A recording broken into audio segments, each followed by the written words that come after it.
Hello and welcome to the first lecture of the Regents Biology course. This is Unit 1, The Nature of Life, Chapter 1, The Science of Biology. So what is science? Science is going to be an organized way of using evidence to learn about the natural world. So science is only going to deal with the natural world, things that are tangible. Scientists collect and organize information in a careful and orderly way, and scientists propose explanations that can be tested by examining evidence. The goal of science is to investigate and understand nature, to explain events in nature, and to use these explanations to make useful predictions. So we're going to take this information that we've gathered and use it to help to predict what things are going to happen in the future, such as using it to predict the weather. Science refers to the body of knowledge scientists have built up over the years using this process. So examples. Biology is an example. It is a body of knowledge that is built up about life. All right? If we were to take earth science, it would be the body of knowledge built up over time about the non-living world. So observation is the process of using one or more of the senses to gather information. So this here is a hooded warbler. If we were to look at it in the wild, we could see the colors, we could hear the song, we might be able to, if we had it come close enough or held it, we could feel its feathers.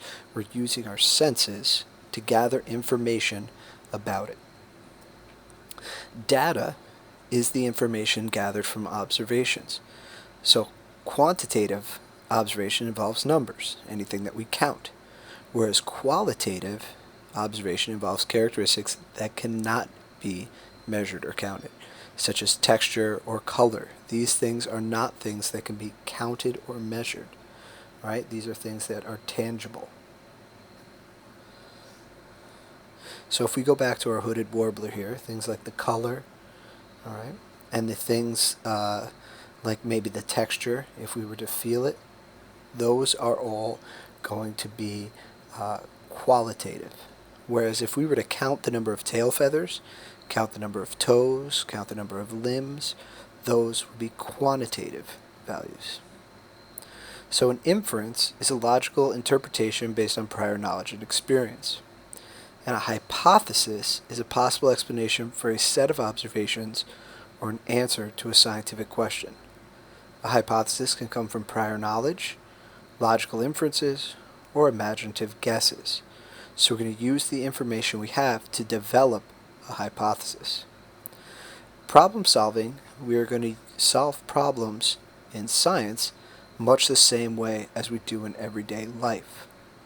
Right? Characteristics important to being a scientist are curiosity, honesty, open-mindedness, skepticism, and recognition of science's limits.